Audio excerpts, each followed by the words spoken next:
यह कहानी भयंकर गर्मी के मौसम में शुरू होती है। हवा में इतनी गर्मी है कि अगर सड़क पर एक अंडा फोड़े तो पल भर में ही ऑमलेट बन जाए। आसमान से सूरज आग बरस रहा है, पक्षी भी छांव की तलाश कर रहे हैं।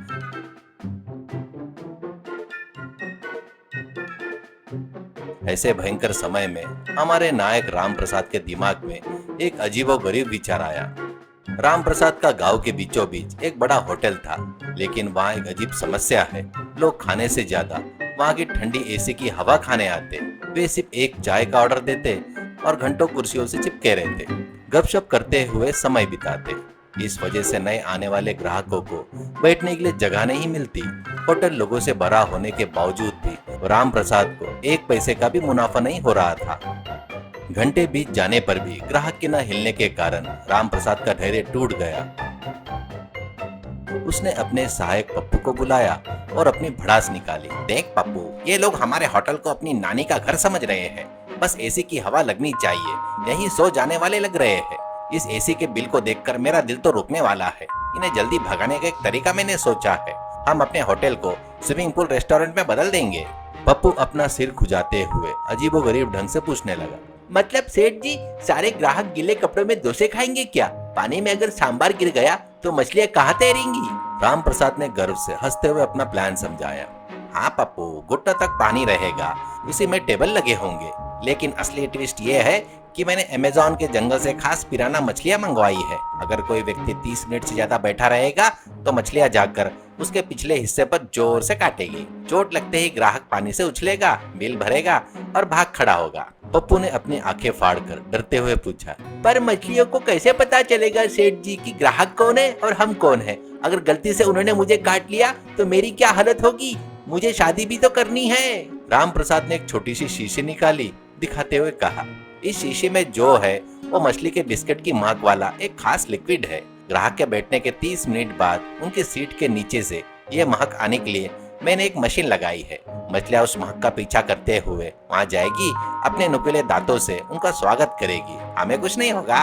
पप्पू हैरान हो गया और उसकी तारीफ करते हुए कहा, वाह सेठ जी, आपकी अकल को सलाम करना चाहिए। आप होटल के मालिक से ज्यादा एक वैज्ञानिक के रूप में सफल होंगे। कुछ ही दिनों में रेस्टोरेंट शुरू हो गया। पूरे गांव में इस अजीबोगरीब होटल के बारे में खूब बातें होने लगी। पहले ग्राहक के तौर पर गांव का सबसे जिद्दी इंसान सोमनाथ आया। सोमनाथ पानी में रखे टेबल के पास मेज पर बैठ गया और एक बड़ी प्लेट समोसा और चाय का ऑर्डर दिया। वहां की ठंडक में वो आंखें बंद करके आराम से मजे ले रहा था। पप्पू धीरे से राम प्रसाद के पास गया। सेठ जी, वो सोमनाथ जी वहाँ बैठकर अखबार भी पढ़ रहे हैं। वो जल्दी जाने वाले नहीं लग रहे हैं। राम प्रसाद ने अपनी कलाई की घड़ी देखी और चुपचाप कहा, बस 2 मिनट और रुक जा पप्पू, असली खेल तो अब शुरू होगा। ऐसा कहता है। 30 मिनट बाद होते ही सोमनाथ की सीट के नीचे से मछली के बिस्किट की महक पानी में मिल गई। पूल की दूसरी तरफ मौजूदा पिराना मछलियां झुंड बनाकर रॉकेट की तरह सोमनाथ की तरफ झपट पड़ी। एक ही पल में सोमनाथ का चेहरा लाल हो गया, उसकी आंखें बाहर आ गई। अरे बाप रे, मेरी तो जान ही निकल गई। ऐसा लग रहा है जैसे कोई ड्रिलिंग मशीन मेरे पिछले हिस्से में छेद कर रही है। ये कैसा अजीब अनुभव है रे। ऐसा कहते हुए सोमनाथ पानी से उछलते हुए बाहर की तरफ भागा। उसके भागने की रफ्तार देखकर आसपास के सभी लोग हक्के बक्के रह गए। यह देखकर पप्पू अपनी हंसी रोक नहीं पाया। अरे सेठ जी, सोमनाथ जी ने छलांग लगाई है। उसे देखकर तो ओलंपिक में गोल्ड मेडल पक्का है। इससे ज्यादा तेज कोई नहीं भाग सकता करके कहता है। तभी राम प्रसाद ने अपनी मूंछों पर ताव देते हुए कहा, पहला विकेट गिर गया पप्पू, हमारी पिराना मछलियां बहुत तेज है। ऐसा कहता है। तभी गांव की मशहूर लड़ाकू महिला शांति देवी अपने पति रामलाल के साथ आई। शांति देवी ने चारों तरफ घृणा से देखा और कहा, क्यों जी रामलाल, इस राम प्रसाद को पागलपन का दौरा पड़ा है क्या? पानी में खाना कैसा? कोई बीमारी हो गई तो किसकी जिम्मेदारी हो गई? हैजा हो गया तो कौन देखेगा? रामलाल डरते हुए गिड़गिड़ाया, पता नहीं सब आ रहे हैं तो मैं भी आ गया, जल्दी से खाकर चलते हैं चलो करके कहता है। लेकिन शांति देवी को परोसे गए खाने से ज्यादा गांव की गपशप में दिलचस्पी थी। वह राम प्रसाद को डांटते हुए अपनी बहू की बुराई करते हुए 30 मिनट बिता चुकी थी। राम प्रसाद खिड़की से देखते हुए बोला, पप्पू देख, अब देखिए मछलियां कैसे शांति देवी का सम्मान करती है। उस औरत की जबान के लिए इन मछलियों की दांत एकदम सही है करके कहता है। तभी तुरंत शांति देवी जी जहाँ बैठी थी वहाँ का पानी एकदम से उथल पुथल होने लगा। पानी में बुलबुले उठने लगे, जैसे कुछ बहुत तेजी से उनके पास आ रहा हो। वो देखकर अजी सुनते हो, मेरे पैरों में कुछ चुभ रहा है। कोई मछली मेरे साड़ी के अंदर घुसने की कोशिश कर रही है। अरे बाप रे, बचाओ, इस पानी में भूत है। चिल्लाते हुए शांति देवी ने हंगामा करना शुरू कर दिया। रामलाल उसे रोकने की कोशिश में घबराहट में पानी में गिर गया। पिराना मछलियां ने उसे भी नहीं छोड़ा। अरे बाप रे, मेरे पीछे को टुकड़े टुकड़े करके काट रहे हैं। राम प्रसाद, ये क्या हो गया रे? तेरे होटल में मछलियां इंसानों को खा रही हैं। हम यहाँ खाना खाने आए हैं, क्या तो हमें भी अपना खाना बना लेगी?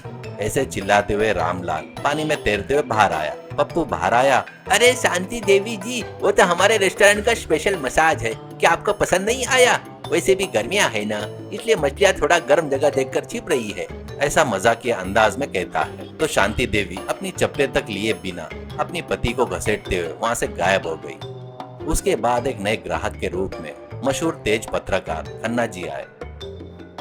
वो अपना कैमरा पकड़े हुए बोले, इस होटल में कोई साजिश हो रही है, मुझे इसका पर्दाफाश करना होगा। यह तो लोगों की जान से खिलवाड़ है। यह कहकर वो टेबल के पास बैठ गया। अपनी डायरी में नोट्स लिखने लगा। पप्पू धीरे से मछलियों की तरफ देखा और मन ही मन हंसते हुए सोचा, अरे खन्ना जी, आपकी कलम से ज्यादा तेज तो हमारी मछली के दांत है। आज आपकी ब्रेकिंग न्यूज आपके पिछले हिस्से से शुरू होगी। आपके कैमरे को ये सीन तो नहीं मिलेगा, लेकिन आपके शरीर को जरूर पता चल जाएगा करके सोचते हुए मन में हंसता है। ठीक 10 सेकंड बाद माइक टेस्टिंग 1 2 3। अरे बाप रे, मेरे पीछे कोई काट रहा है। हे भगवान, ये सिर्फ खबर नहीं है, ये तो मेरी इज्जत लूटने वाली खबर है। लोग क्या सोचेंगे? ऐसे चिल्लाते हुए वो वहां से हवा में उछलते हुए भाग खड़ा हुआ। राम प्रसाद की हंसी नहीं रुक रही थी। पप्पू, देखा तूने हमारी पिराना मछलियाँ कितने अनुशासन से काम कर रही है। एक ग्राहक भी यहाँ पर 31 मिनट तक रुक नहीं पा रहा है। समय की पाबंदी तो कोई हमारी मछलियों से सीखे। लेकिन हद से ज्यादा चालाकी हमेशा खतरनाक होती है।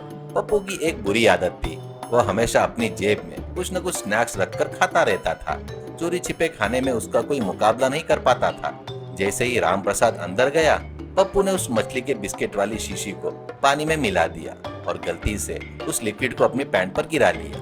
अरे ये क्या, ये तो मेरी पैंट पर गिर गया है। खैर छोड़ो, किसे पता चलेगा, इसकी महक उतनी भी नहीं आ रही है। ऐसा सोचते हुए पप्पू थोड़ी देर के लिए पानी में उतर गया। राम प्रसाद बाहर आया और पूछा, अरे पप्पू, तूने वो शीशी कहाँ रख दी रे? पप्पू पानी में खड़ा खड़ा हकलाते हुए बोला, वो यहीं नीचे गिर गई थी सेठ जी, मैं निकालता हूँ, रुको। इतने में पानी की सारी मछलियां एक साथ अपनी दिशा बदली और पप्पू की तरफ तलवार की तेजी से झपट पड़ी। पप्पू ने आंखें फाड़कर डरते हुए चिल्लाया, अरे शेठ जी, मछलियां मुझे देखकर पूंछ हिला रही है। मुझे लगता है उन्होंने मुझे पहचान लिया, ये मुझसे दोस्ती कर रही है। घबराहट में वह राम प्रसाद से ऐसा कह ही रहा था। अरे बेवकूफ, क्या वो महक तेरी पैंट में गिर गई? वो तुझे पहचान नहीं रही है, तुझे बिस्किट की तरह देख रही है। तू बाहर आ जा, वरना तेरा पिछला हिस्सा खाली हो जाएगा। ऐसा कहते रहता है, लेकिन तब तक बहुत देर हो चुकी थी। पिराना मछलियों ने पप्पू को चारों तरफ से घेर लिया था। अरे बाप रे, मेरी जान जा रही है सेठ जी, ये मुझे बिरयानी के टुकड़ों की तरह काट रही है। अरे बचाओ रे, मर गए, अरे भगवान। चिल्लाते हुए पप्पू पूरे पुल में भागने लगा। मछलियां पानी में उसके पीछे एक सेना की तरह दौड़ रही थी। पप्पू इधर उधर भाग रहा था, लेकिन मछलियां हवा में उछल उछल कर उसका शिकार कर रही थी। वे पानी में शार्क की तरह झपट रही थी। अरे पप्पू, उस पैंट को उतार कर बाहर फेंक दे, वरना तुझे नहीं छोड़ेगी। तेरी इज्जत से ज्यादा तेरी जान जरूरी है, करके सलाह देते रहता है। तो पप्पू ने घबराहट में अपनी पैंट उतारी और हवा में उछाल दी। वह सीधी जाकर पुल के पास घूम रहे सीलिंग फैन में जाकर फंस गई। जैसे वो पैंट पंखे के साथ घूमने लगी, उस बिस्किट की महक पूरे होटल में फैल गई। पानी में मौजूदा सारी मछलियां जैसे पागल सी हो गई और हवा में उछलते हुए पप्पू की पैंट तक पहुंचने की कोशिश करने लगी। उनके उछलने का तरीका देखकर ऐसा लग रहा था मानो कोई सर्कस चल रहा हो। पप्पू केवल अपने अंडरवियर में राम प्रसाद के पीछे छिपकर कांप रहा था। पप्पू ने रोने जैसी शक्ल बनाते हुए कहा, देख लिया सेठ जी, आपका आइडिया मुझ पर ही उल्टा पड़ गया। मुझे मसाज की नहीं, अब सर्जरी की जरूरत है। मेरी इज्जत पंखे पर लटक रही है। ऐसा कहते हुए रोती सूरत बना लिया। तभी राम प्रसाद ने धीरे से हंसते हुए कहा, अरे ठीक है रे पप्पू, कम से कम तेरी वजह से मछलियां को अच्छी ट्रेनिंग तो मिल गई। अब तो ये उछल उछल कर काटना भी सीख गई। कल से हम अपने ग्राहकों को थोड़ा ज्यादा समय देंगे, वरना लोग हम पर केस कर देंगे। उस दिन के बाद से गांव में किसने भी